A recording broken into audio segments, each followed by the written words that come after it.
Kita lanjut ke faktor yang keempat, yaitu rendahnya sumber daya yang dimiliki oleh suatu negara. Nah, ketika sudah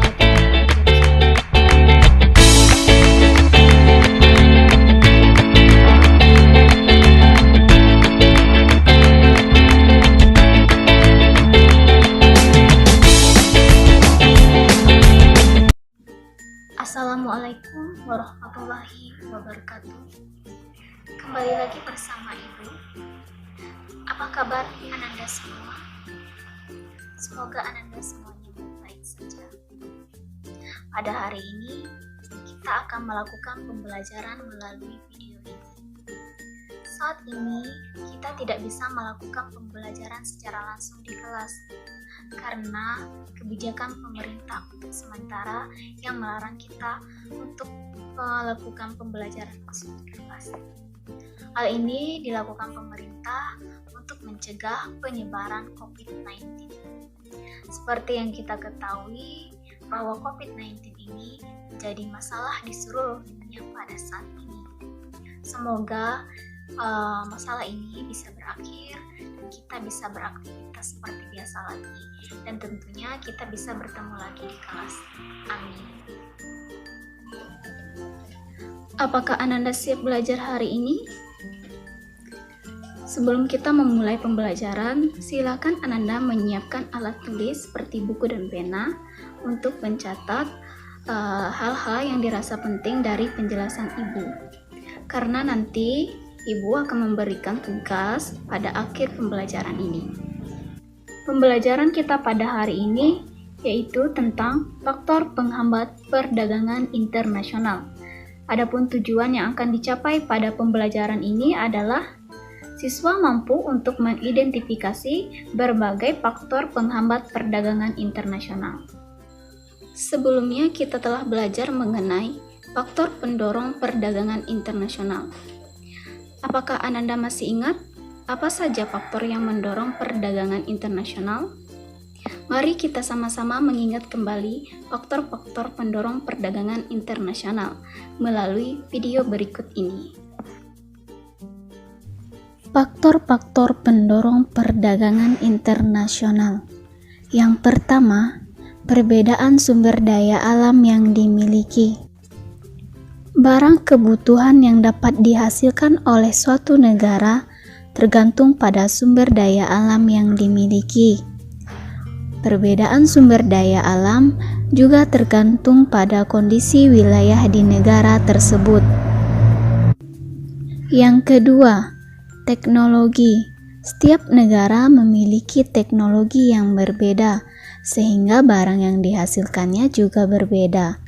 Perbedaan-perbedaan inilah yang mendorong kegiatan pertukaran barang antar negara. Perbedaan teknologi tersebut memungkinkan suatu negara untuk mempelajari teknik produksi yang lebih modern dan mengimpor mesin-mesin atau alat-alat yang lebih modern untuk mewujudkan teknik dan cara produksi yang lebih baik.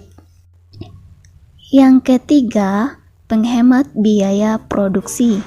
Perdagangan internasional memungkinkan suatu negara memproduksi barang dalam jumlah yang besar, sehingga biaya produksi menjadi lebih rendah. Yang keempat, perbedaan selera setiap negara. Dalam memproduksi barang-barang, kemungkinan mempunyai kesamaan. Meskipun demikian, setiap negara mempunyai selera yang berbeda-beda. Hal inilah yang mendorong kegiatan perdagangan antar negara. Misalnya, negara Jepang dan Korea Selatan.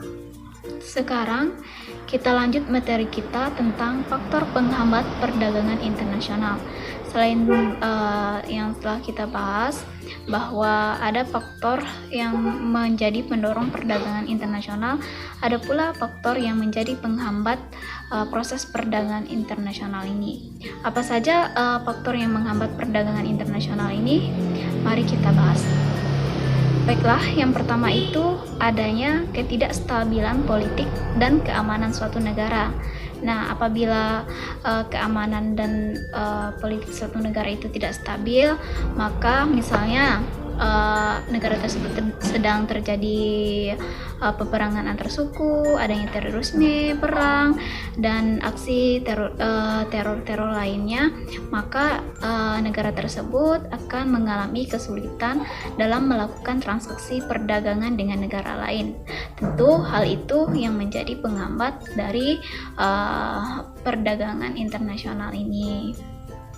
Nah, jadi keamanan satu negara itu sangat mempengaruhi dalam melakukan transaksi perdagangan. Contohnya, ketika ada perang, para investor itu tidak mau menanam modal di negara tersebut. Mungkin mereka takut merugi ya, karena negara tersebut tidak aman. Mereka tuh lebih memilih untuk menanam modal ke negara yang lebih aman. Oke Ananda, kita lanjut ke faktor yang kedua. Faktor yang kedua ini yaitu kebijakan ekonomi oleh pemerintah. Nah, kadang-kadang di suatu negara itu menerapkan kebijakan yang mempersulit perdagangan dengan negara lain. Ada beberapa kebijakan pemerintah yang menghambat dan mempersulit perdagangan internasional, seperti perizinan yang rumit, pembatasan jumlah impor dan ekspor, dan lain sebagainya. Tentu hal itu membuat para importir tidak tertarik untuk melakukan perdagangan di negara yang bersangkutan. Hal inilah yang menjadi penghambat perdagangan internasional. Oke Ananda, sampai di sini Ananda paham? Bisa kita lanjut ke faktor yang ketiga. Faktor yang ketiga adalah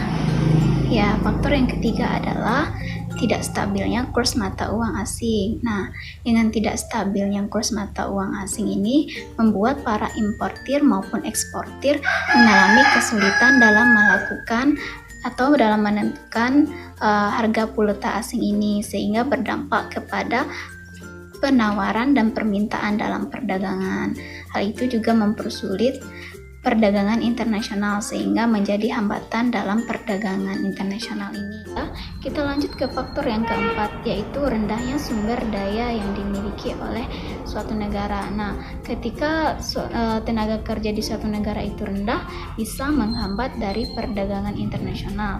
Mengapa demikian? Karena ketika tenaga kerja itu rendah, bisa jadi produk yang dihasilkannya juga rendah, memiliki kualitas yang kurang baik.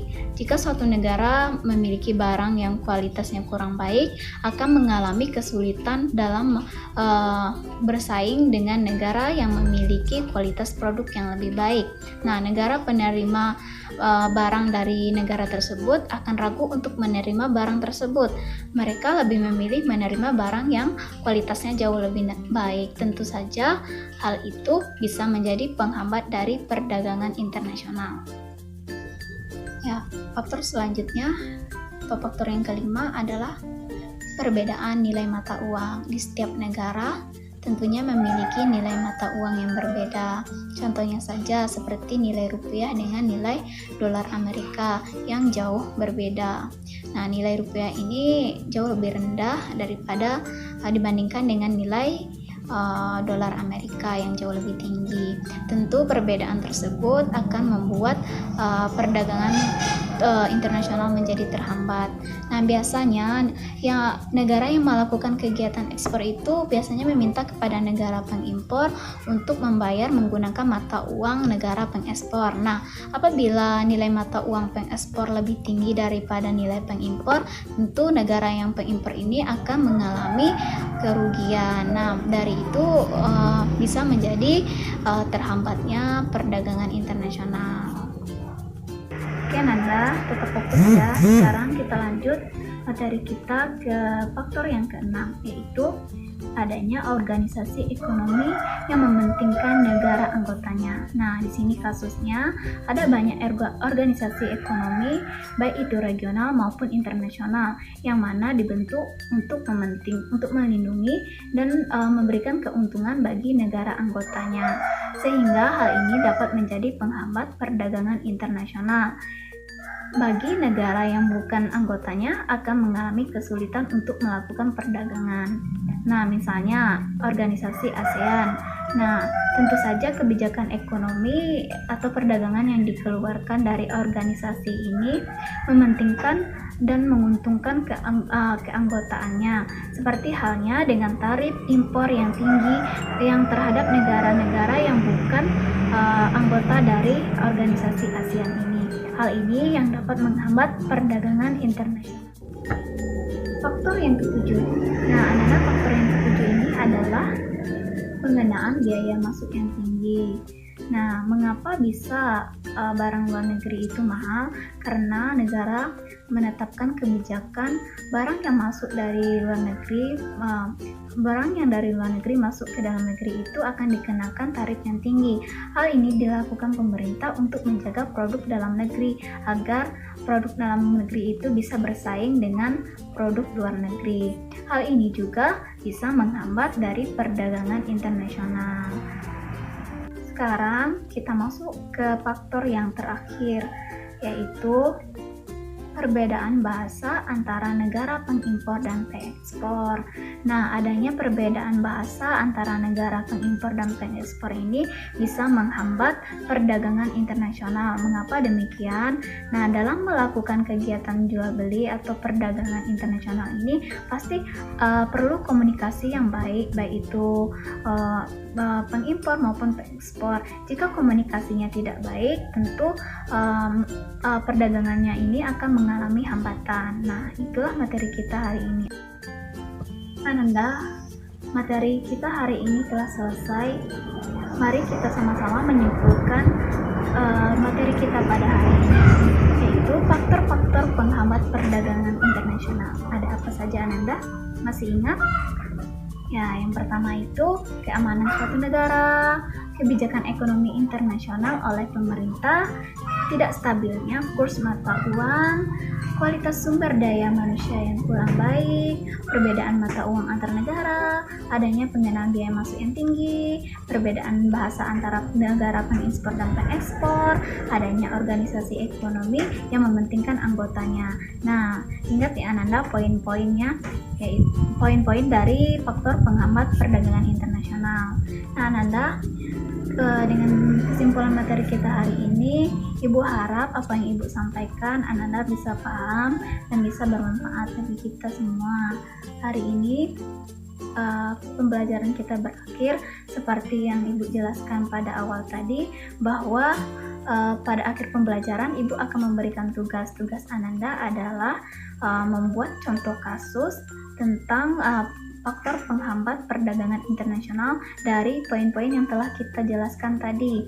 Nah, tugas ini dibuat dalam Word dan dikirimkan ke email Ibu paling lambat hari Rabu minggu depan ya Ananda. Selamat mengerjakan tugas Ananda. Ananda tetap menjaga kesehatan, jika keluar rumah, cuci tangan sebelum masuk rumah, dan jangan sampai sakit ya Ananda. Dengan begitu, Ibu akhiri dengan Wassalamualaikum warahmatullahi wabarakatuh.